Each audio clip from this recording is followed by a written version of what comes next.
Muito obrigada pela presença e pelo tempo de vocês. Embora a gente vai precisar encurtar um pouquinho por causa do horário, mas o tempo que eu tiver aqui, vou fazer o melhor que eu puder para transmitir a mensagem que é absolutamente necessária, né? Eu sou geriatra, me formei pela Universidade de São Paulo e fiz a residência médica e especialização em geriatria e gerontologia. Alguns anos depois dessa residência, eu fiz a especialização em cuidados paliativos, que é uma área da assistência que oferece cuidados para as pessoas que estão diante de uma doença grave e incurável, que ameaça a continuidade da vida. E fiz a especialização em intervenções em luto. E essa especialização em psicologia trouxe um grande impacto sobre a minha percepção no cuidado da pessoa que envelhece. Eu penso que a maior parte das pessoas que se inscrevem para uma palestra de como envelhecer, elas estão na expectativa que eu traga algum segredo, né? Assim, como não envelhecer. Mas eu acho que não vou traçar este caminho da expectativa. Porque o único jeito de não envelhecer é você morrer cedo. É a única forma. Você morre antes de envelhecer, aí você não envelhece. Se você faz parte dos afortunados que vão romper as etapas de meia-idade, né, vão chegar na maturidade, é necessário que se tenha consciência do que nos aguarda. Uma das coisas mais frequentes que eu recebo no consultório são pacientes idosos que vêm acompanhados pelos seus filhos. E eles chegam na consulta extremamente contrariados, porque eles vão obrigados para a consulta. São levados pelos filhos na marra. E aí, diante dessa situação, que é extremamente frequente, a gente vê uma pessoa de 80 e poucos anos, enfrentando diversas adversidades para as quais ela não se preparou. Só que o envelhecimento é algo que está disponível para a nossa reflexão todo o tempo. Não existe ninguém que não conheça alguém de mais de 70 anos. Você tem um avô, você tem uma avó, você tem um marido, você tem 75 anos, né? Mas até que você chegasse nessa idade, você não foi privado de observar o que se passa com uma pessoa nessa idade. Só que a gente não olha para isso. A metáfora que eu uso para explicar essa situação do não preparo é assim. Vamos supor que vamos estabelecer aqui um exercício de imaginação que todos nós aqui temos 40 anos, tá? Quem é mais novo ficou mais velho, quem é mais velho ficou mais novo. Todo mundo aqui tem 40 anos nesse momento. E eu vou combinar com vocês que daqui 30 anos eu vou passar por aqui e vou levar todos vocês para o deserto do Saara. E nós vamos morar lá. Não tem discussão. A única forma de não participar dessa viagem, como eu disse, é morrer antes. Se você estiver vivo daqui 30 anos, iremos todos morar no deserto do Saara. Não tem negociação. Mas é muito calor. Que pena que você acha isso. Mas eu não quero morar. Mas não tem escolha. Nós vamos morar no deserto do Saara. E aí, daqui 30 anos, eu passo aqui, recolho todo mundo, a gente pega o avião, vamos para lá, desembarcamos no deserto do Saara. E aí eu tenho certeza que vai ter gente que vai falar assim para mim, nossa, Ana, mas é calor aqui. Não esperava por isso, não estava preparado. Ou você ia dizer para mim de noite, nossa, mas é muito frio à noite.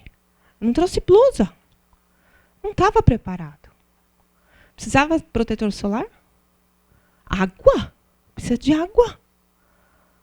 Precisava ter trazido comida? Mas eu não sabia, não estava preparado. É exatamente isso que acontece com as pessoas. Elas sabem que vão passar por adversidades a partir de uma certa idade. Mas elas misteriosamente fingem que não sabem disso e não se preparam. E aí, na hora que você chegou lá no deserto do Saara, não tem volta. É um se vira. Você vai ter que aprender a lidar com todas as adversidades que você enfrenta quando envelhece e para as quais você não se preparou. A gente tenta buscar durante o período que meio que começa a tomar um pouquinho de consciência de que as coisas não estão funcionando tão bem, você tenta tomar providências bastante superficiais. Então, o que a gente vê na nossa cultura atualmente é uma necessidade muito grande de aparentar menos idade.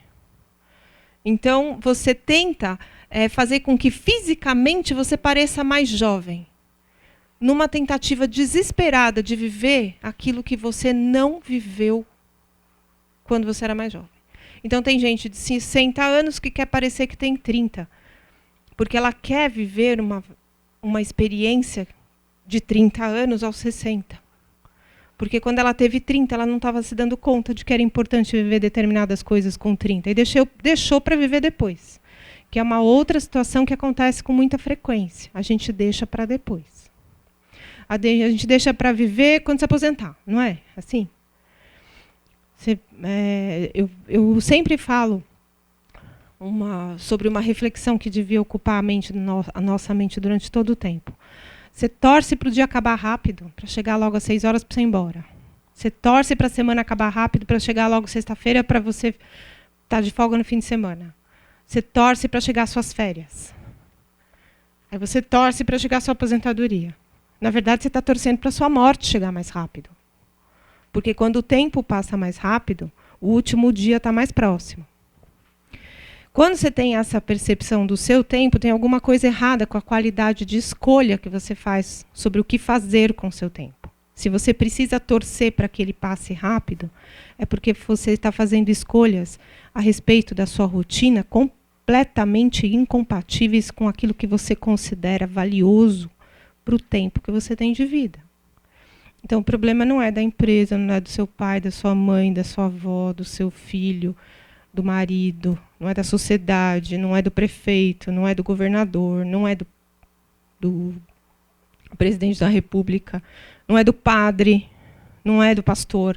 O problema sobre as nossas escolhas do que fazer com o nosso tempo é um problema nosso. Então, nessa conversa de como envelhecer, né, ou como envelhecer sem medo, a gente precisa de coragem para ficar velho. Para poder ser feliz, quando a gente ficar mais velho, a gente precisa de coragem. Então, vamos combinar que quem é muito medroso tem uma chance muito grande de se enfiar em várias encrencas na época de envelhecer. Quem é mais corajoso pode tomar providências bastante sensatas a respeito de felicidade mesmo, estado de felicidade quando se envelhece. Então, eu me programei para conversar com vocês sobre os 5 grandes aspectos da nossa vida humana. E como que a gente vai trabalhar, como que a gente se compromete em relação a cada um desses 5 aspectos, de uma maneira responsável e consciente, a ponto da gente poder usufruir o tempo de vida que a gente tem. Tá? Tem uma pesquisa, é a pesquisa mais longa da história da humanidade, que está ainda em andamento, que é uma pesquisa feita em Harvard, que começou em 1900 e bolinha. Acho que 1912, 1915, algo assim. Bem no século passado mesmo.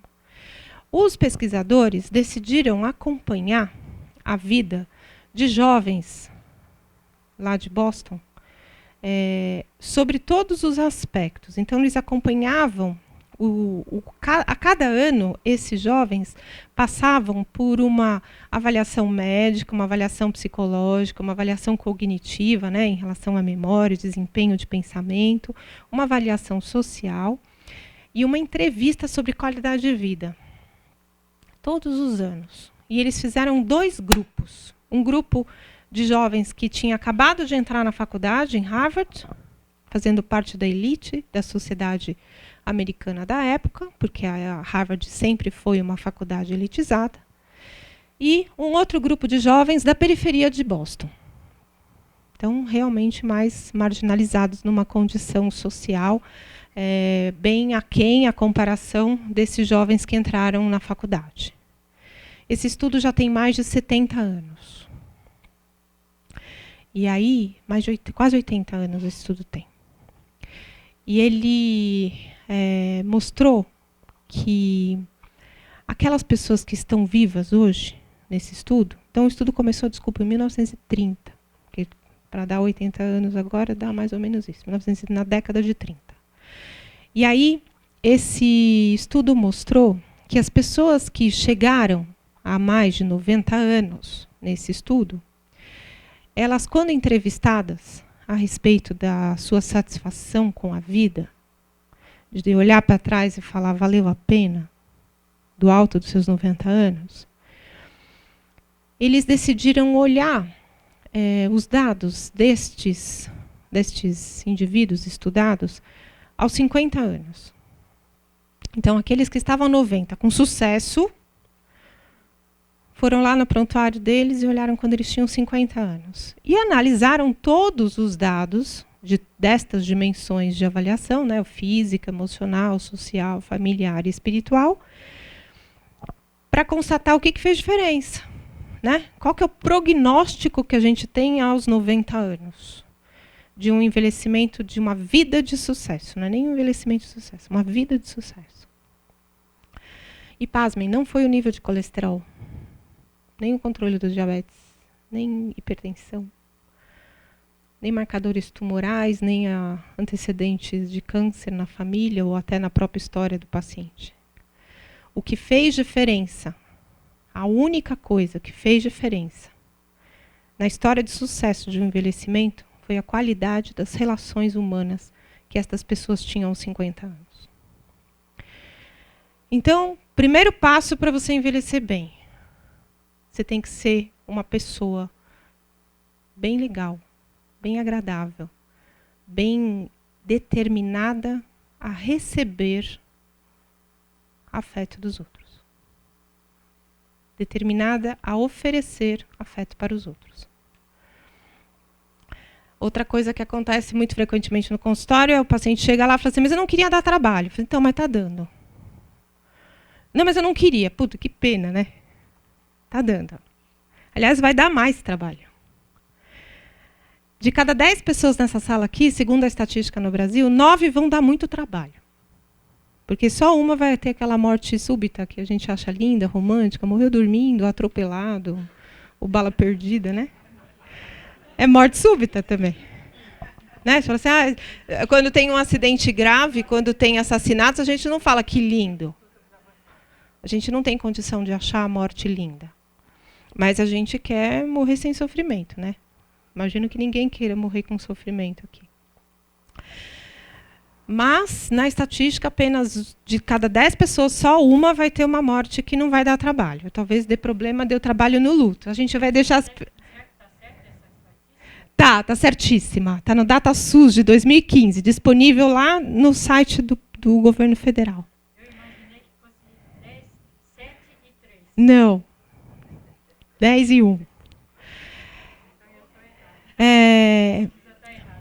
Não. Mas em países já desenvolvidos é mais ou menos isso. Aqui a gente é subdesenvolvido, então a gente morre mais sofridamente. Assim.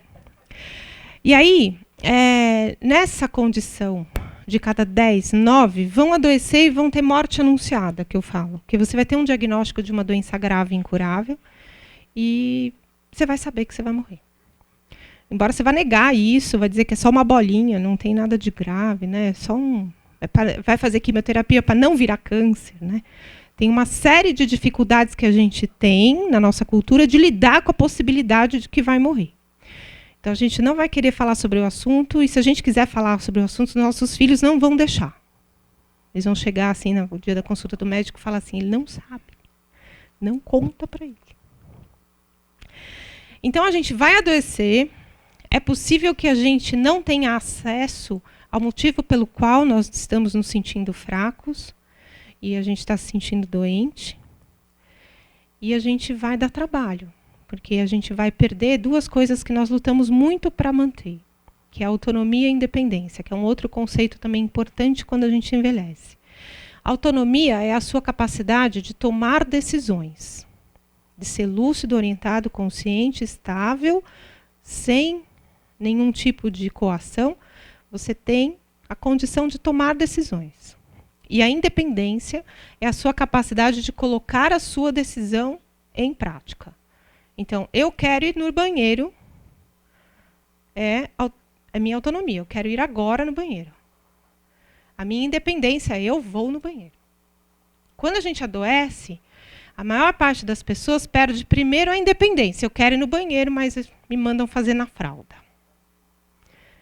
Não tem experiência mais cruel do que aquela que a gente... Alguém aqui já ficou internado, ficou de fralda? Quando a gente tem que usar fralda, a gente percebe a importância da nossa independência. É muito difícil, muito desafiador. Você está doente. E aí você está no quarto. E aí chega alguém para te visitar. Que é sempre a pessoa que está disponível para te visitar, é aquela que você não gosta. Né? Os visitadores de hospital são aquelas pessoas que você gostaria que jamais aparecessem na sua frente, mas ela está disponível para ir te visitar. E ela chega na sua frente e faz aquela cara de ficar para sempre. E você está morrendo de vontade de fazer cocô. E você quer ir no banheiro. E a enfermeira fala, faz na fralda. Esse processo de perda de independência é algo extremamente desafiador. Você fala assim, ai, Ana Cláudia, muda de assunto, eu preciso ir embora porque eu não suporto falar sobre isso. Tudo bem, não fale, mas vai acontecer. Vai acontecer com você ou com alguém que você ama muito. E o desafio que a gente tem é se preparar para esse momento, para poder saber dar trabalho. Vocês sabem como dar trabalho? Minha mãe me ensinou como dar trabalho. Minha mãe teve uma doença neurológica, ela faleceu de esclerose lateral amiotrófica, que é uma doença rara, porém extremamente cruel, porque vai te tirando a independência e todas as suas capacidades com total lucidez. Você vai assistindo as suas perdas com total consciência, que não tem ninguém que tem como te enrolar. Você fala assim, eu não estou mais andando. Eu falo assim, não, imagina, isso não está acontecendo. Como a gente faz com as pessoas que têm câncer, né? Você tem uma lesão no pulmão, e aí a pessoa fala assim, não, não é nada. E você acredita, porque, sei lá, pode ser que não seja nada mesmo. Agora, quando você deixa de andar, não tem como discutir. Deixei de andar, deixei de falar, deixei de engolir. E ao longo de todo o trajeto de doença da minha mãe, que ela foi adquirindo maior necessidade de cuidado, ela era uma pessoa gostosa de cuidar. Então, você ia arrumar ela na cadeira assim, você chegava perto do rosto dela, ela te dava um beijo. Você ia dar comida na boca dela, quando você dava a primeira colherada, ela pegava a sua mão assim e beijava. E agradecia. E ela agradecia num sentimento pleno de gratidão mesmo. Não de se sentir mal porque dava trabalho, mas de se sentir bem por poder receber o cuidado. Então, ao longo do nosso trajeto de envelhecer, ou até em algum momento que a gente fique doente sem precisar estar velhinho, né? Porque às vezes a gente fica doente antes de envelhecer. A gente acha que só vai acontecer quando a gente ficar velho, mas às vezes fica doente antes. Lembra disso na hora de dar trabalho. Eu falo que a gente vai ser uma mala, né? Então, que a gente seja aquela mala de rodinhas, as 4 rodinhas, assim, que é gostoso de levar, assim. A gente tem prazer de carregar essa mala. A gente tem prazer de cuidar. E entender que, ao longo da nossa história, a gente vai construindo relações que facilitam ou dificultam esse prazer de cuidar. Nós vivemos numa cultura que coloca a obrigação do cuidado para os pais. E aí, muito frequentemente, você vê numa casa de repouso uma senhora, um senhor que nunca recebe visitas, ou mesmo num hospital que ele nunca recebe visitas, e a equipe de saúde reclama, fala, nossa, que absurdo, está abandonado aqui, ninguém vem visitar, ninguém vem cuidar. Só que eu preciso também dizer para vocês que não é o fato de ter cabelos brancos mais de 60 anos que tornam a gente santo. Nós temos uma história construída com os nossos filhos, com os nossos pares.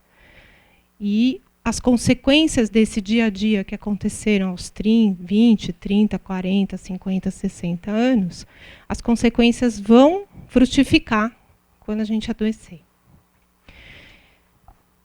Do ponto de vista biológico, né, então retomando aqui a questão que eu coloquei, né, com o meu plano, né, da gente falar sobre as dimensões do envelhecimento. Como é que a gente se prepara para enfrentar o deserto do Saara? Então, primeiro ponto, dimensão biológica, dimensão física. O que você faz para que esse corpo seja habitável até o último dia da sua vida? Nós, assim, de fato, a nossa casa é o nosso corpo. Então, você está morando dentro do seu corpo. Quando a gente fala de ecologia, né, que você tem que manter ter o ambiente sustentável, limpo, adequado, com boa manutenção, se a gente tomasse essas providências para o nosso corpo também, ficava mais fácil de chegar no tempo de envelhecer de uma maneira mais confortável, menos dolorosa. Então, as 3 coisas principais que a gente vai oferecer para o nosso corpo para que ele dê conta do que nos aguarda quando a gente ficar mais velho, são coisas básicas que vocês não precisavam nem estar aqui para ouvir, porque, de fato, todo mundo sabe. Então, primeira coisa é a alimentação. Aquilo que você come vira aquilo que você é. Então, se você come porcaria, você vai produzir neurotransmissor genérico. A gente não reclama dos genéricos que não funcionam direito? Que os remédios genéricos não funcionam direito? Então, por que eles não funcionam direito? Porque a matéria-prima utilizada não é de boa qualidade. Então, a nossa matéria-prima é a comida. Hipócrates já me ensinou isso na raiz da medicina. Faça do alimento a sua medicina, da medicina o seu alimento. Então, a cura não vem dos remédios que eu prescrevo. Vem do que você come, do que você ingere, do que você bebe. A cura de qualquer adversidade só pode ser alcançada a partir de um organismo que se propõe a enfrentar o desafio da cura, porque não é fácil você reconstruir tecidos. E aí, se você só come porcaria, você está oferecendo para o seu corpo uma matéria-prima de péssima qualidade para ele se virar para compor os tecidos que você todo o tempo lesa quando tem esses maus hábitos. Então, não tem mistério nisso. Ai, mas Ana Cláudia, integral é muito chato. Então, tudo bem. Come não integral. Se vira com as consequências depois. Não existe nada que você reclame agora que você não tenha que se responsabilizar pelo resultado quando se ficar mais velho. Não tem. Então, se você não está afim de se comprometer com a qualidade da sua alimentação, vai dar pau no final. É claro que tem meia dúzia de mortais, talvez um em 100 mil, assim, que come só porcaria, que fume, que bebe, que tem uma vida péssima e tem um corpo incrível. O cara é feito de tungstênio. Não é feito de carne e osso, mas essas pessoas são raras.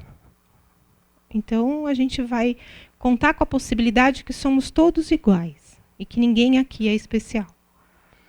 E você, todos iguais.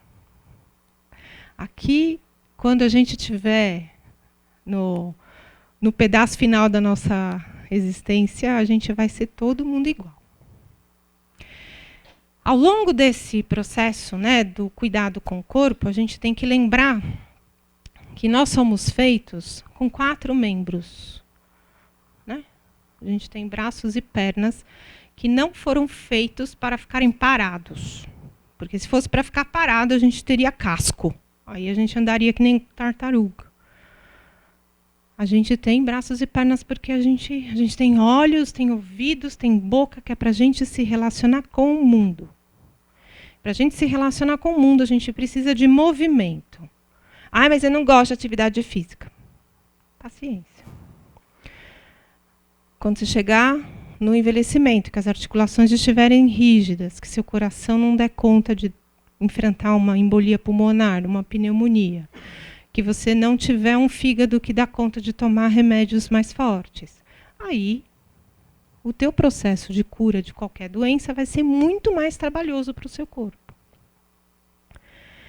Então, a movimentação, né, o exercício, é parte absolutamente imprescindível para quem se propõe a envelhecer bem. Ah, mas Ana, se eu fizer exercício e comer direito, eu não fico doente? Fica. Você tem que fazer o que precisa ser feito pelo motivo certo. E o motivo certo é para você viver bem dentro do seu corpo.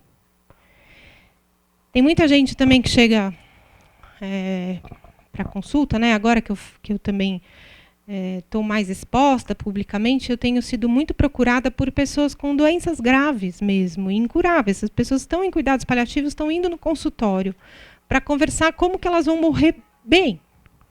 Coisa que era um negócio impensável, né? Quando eu comecei a trabalhar com isso há 20 anos atrás, imagina se eu ia receber no consultório uma pessoa que falou assim, olha, eu tenho um câncer avançado, a expectativa pela minha estatística é de que eu viva mais 3, 4 meses e eu quero saber como é que eu vivo esses 3, 4 meses sem dor. Como que eu preparo a minha família para a minha morte? Como que eu vou lidar com o medo que eu sinto desse momento? Então, é surreal, né? Uma consulta dessa, a pessoa chega e fala isso. E aí, nesse momento em que ela chega e fala isso, muitas vezes ela traz um certo ponto de mágoa. Porque chega no consultório, às vezes, as pessoas com câncer e falam, puxa, Ana Cláudia, eu comia tão bem, eu sempre fui uma pessoa tão preocupada com a alimentação, sempre fiz atividade física, eu sempre me cuidei. Sempre fui uma pessoa comprometida com essa qualidade do que eu posso viver. Mas tive câncer. O que adiantou tudo isso? Aí eu digo, quanto tempo você tem de câncer? Às vezes a pessoa tem 2, 3 anos de câncer. Ou às vezes ela tem 3 meses de câncer. Pode ser um câncer de pâncreas, um câncer gástrico, um câncer de pulmão, que às vezes é avassalador, né? E aí eu digo, você só sobreviveu a tudo isso porque você fez tudo isso. Talvez se você não tivesse feito, teria morrido antes.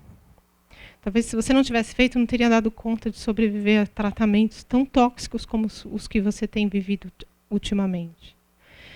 Então, todo esse trabalho de cuidado com a nossa alimentação e com a nossa organização de movimento diz respeito a um preparo de superação. Então você te poupa a questão. Eu acho que deve ser o filho ou a filha que está procurando os dois, não? Liga no celular de um, depois liga no do outro. Quer atender? Quer atender? Isso às vezes acontece também quando está em consulta. Você liga num, aí não atende, aí liga no outro. E aí, quando a gente tem esse comprometimento, né, com o físico, do ponto de vista da alimentação e da atividade física, a gente tem condição de superar qualquer doença que possa nos visitar ao longo da nossa vida. As doenças também aparecem para as pessoas que se cuidam. E isso não é castigo, isso não é uma coisa para despertar mágoa. A gente só precisa lembrar que o que nós estamos fazendo de correto com o nosso corpo é o que precisa ser feito. E tem um ponto final depois dessa frase. A gente não faz para viver eternamente, porque ninguém vai viver eternamente. A gente não faz para não ficar doente, porque corre o risco da gente ficar. Você tem que fazer o bem, porque o bem é o que precisa ser feito. Se você faz o bem para se dar bem, já fez errado. Se você tem segundas intenções nas suas atitudes, já não tem mérito nenhum em fazer o direito. Pode ser socialmente mais aceitável, mas eticamente, que é uma conversa muito íntima, não pega bem. Do ponto de vista ainda físico, tem uma coisa que eu preciso compartilhar com vocês, que é a respeito da nossa mente. Tá? Nós estamos num país que envelhece na velocidade mais rápida do planeta.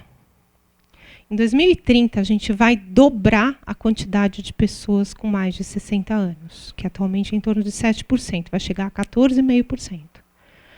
Não tem nenhum país no mundo que vai ser tão rápido. A gente, em 2050, de cada 5 pessoas que você vê na rua, uma vai ter 60 anos ou mais. Nosso país não está preparado para acolher a gente quando tem mais idade. Por que não está preparado? Porque todo mundo não se prepara.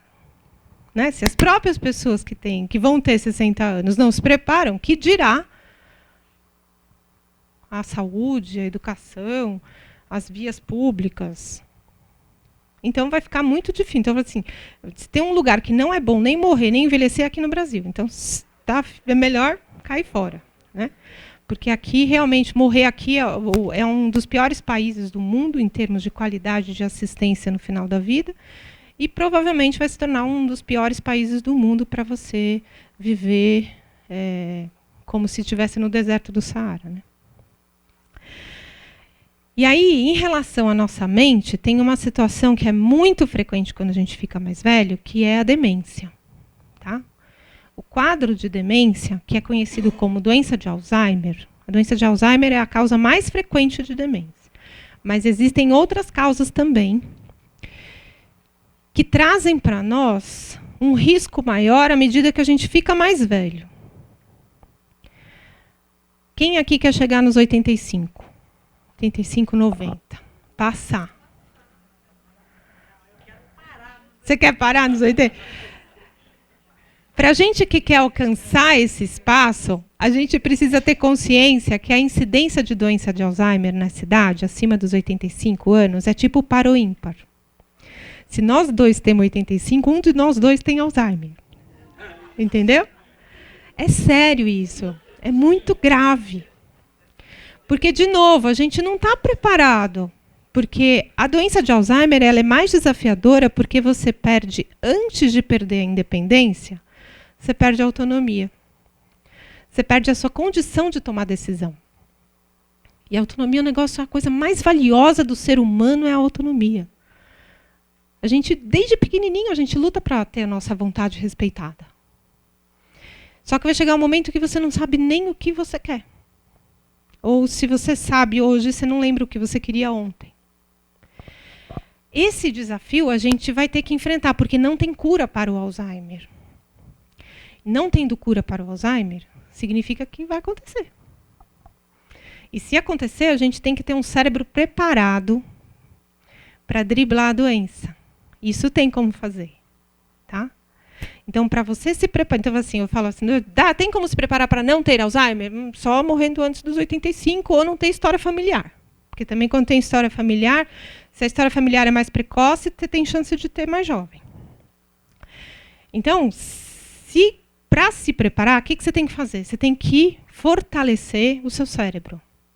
Porque as pessoas que têm práticas de fortalecimento mental, se elas têm Alzheimer, ninguém percebe. Você vai ter condição de driblar de tal forma a dificuldade que não vai ser nem consciente. Porque os seus neurônios vão resolver o seu problema sem que você peça para eles. E aí, se você tiver Alzheimer, o impacto da doença na sua vida é bem pequenininho. Talvez você precise ter uma agenda. Talvez você precise reduzir um pouco a sua carga de responsabilidades, inclusive de dirigir, para só não colocar em risco a vida das outras pessoas. Talvez tenha que ceder um pouquinho na coisa de sair acompanhado, porque pode ser que você se perca. Você sempre vai no mesmo mercado, mas com Alzheimer você vai no mercado e parece que você chegou no Japão. Você não reconhece as coisas. Isso é assustador. Mas, quando acontecer isso, é possível que a doença já estivesse no seu cérebro há muito tempo, só que seu cérebro dava conta de lidar com este problema. Caminho para isso. Aprender. Ai, mas Ana Cláudia, nessa idade, vou aprender. Vai aprender. Condição de aprender todos nós temos em qualquer idade. A diferença é que quando a gente fica mais velho, a gente tem que botar em prática o que dizem para a gente que acontece quando a gente fica mais velho. O que falam? Quem é mais velho aqui, qual que é a maior bronca que recebe? Você é muito teimoso, não é? Vocês não escutam isso? Você vai ser muito teimosa. Você é muito teimoso. Então, isso é mérito do envelhecimento. Seja teimoso. Não desista de aprender. Vão dizer que você não é capaz. Você manda passear. Você é capaz. Então, o aprendizado é uma chuva de rejuvenescimento no cérebro e traz para nós a possibilidade de conexões maiores entre os nossos neurônios. Aprender é fundamental. Ah, mas eu faço crochê e tricô. Só vale se você aprender ponto novo. Ah, mas eu sei tocar piano. Só vale se você mudar de estilo. Tudo que você já souber, você tem que fazer algo novo em cima disso. O melhor recurso para desenvolver conexões no cérebro é a música. Você fortalece as cordas vocais, toda essa musculatura aqui, quando a gente fica velho, fica flácida, fica forte quando você canta.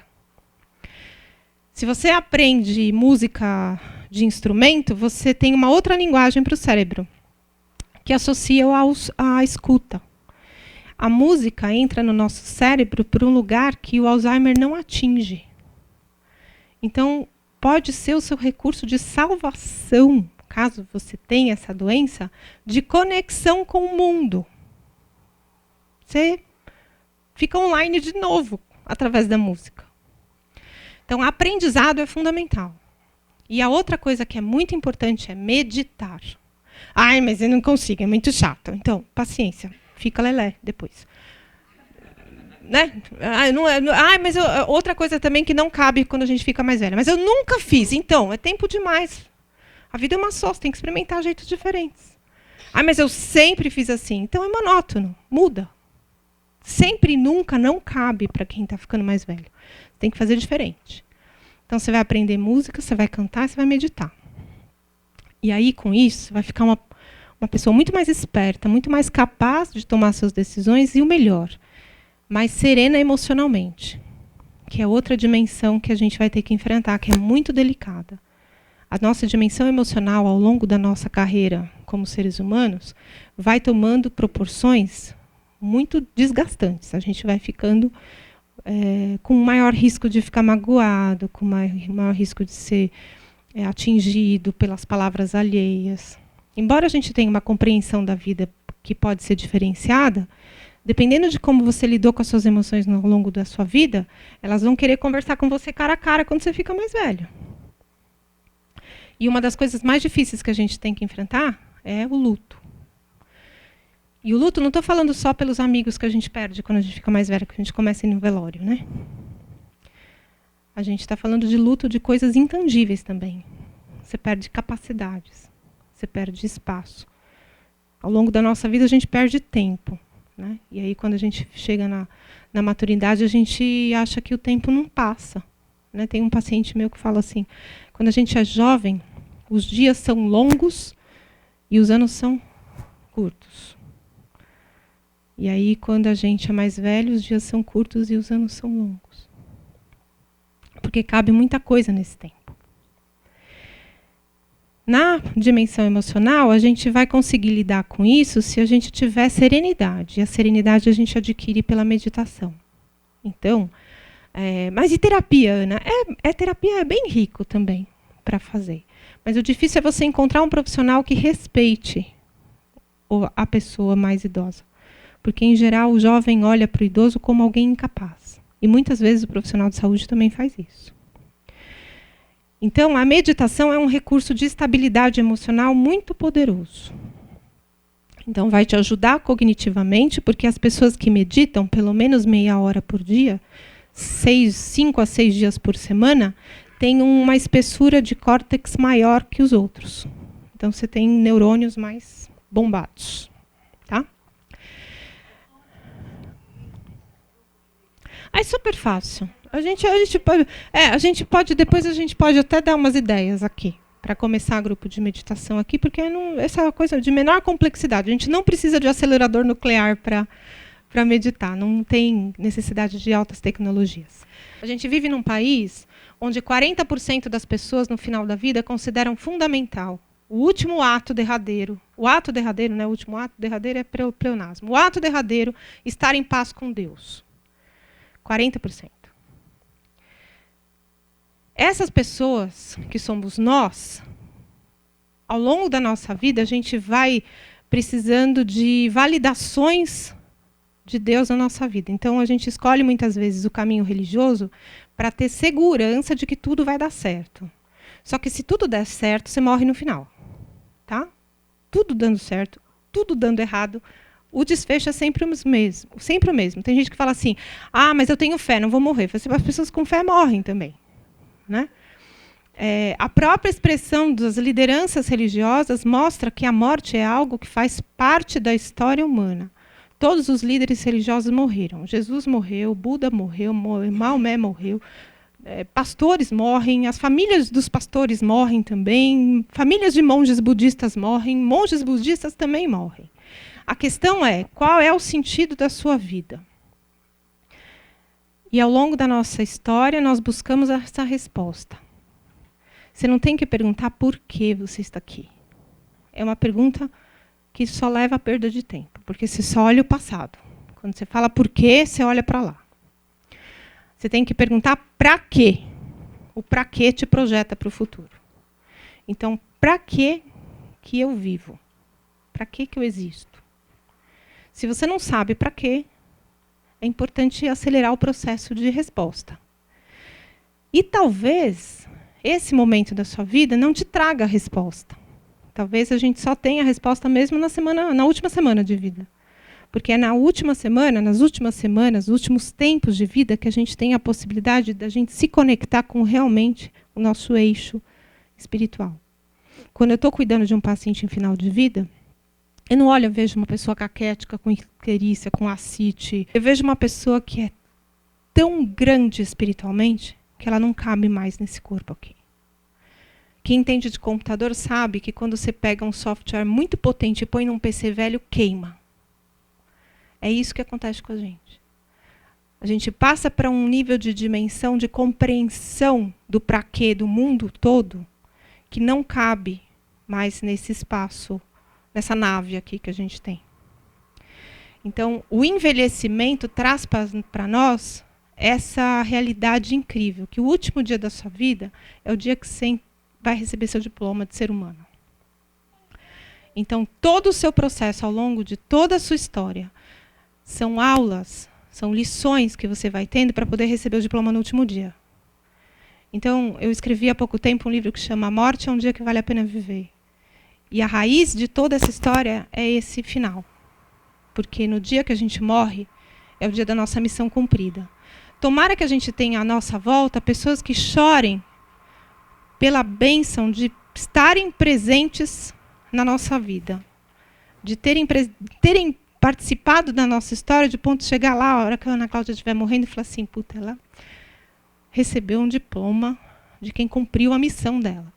E a gente chore só de saudade das pessoas que a gente ama. E que as pessoas que a gente, quando a gente estiver lá, esticadinho, quando estivermos todos iguais, paradinhos lá, que as pessoas à nossa volta contemplem aquilo como uma grande honra, de estar ao lado de uma pessoa que cumpriu a sua missão. E aí, por isso, completou-se como ser humano no auge da sua permanência espiritual por esse planeta. A espiritualidade é algo que nos dá eixo. Não é um caminho de religião exclusivamente. Você pode ser ateu e ter um grau de espiritualidade absurdo. É a forma como a gente se relaciona. É um caminho de sentido de espiritualidade. Nós somos a única espécie no planeta que tem consciência que somos humanos. O cachorro, ele nasce cachorro, ele não fica pensando, puxa, por que eu nasci cachorro? O que será que um cachorro faz? Mas a gente, como ser humano, a gente precisa de aula de humanização, porque a gente não sabe ser humano. Então, o processo de envelhecer é um processo, antes de tudo, muito potente para ensinar a gente a ser humano. Não percam essas aulas, tá bom? Muito obrigada pela atenção.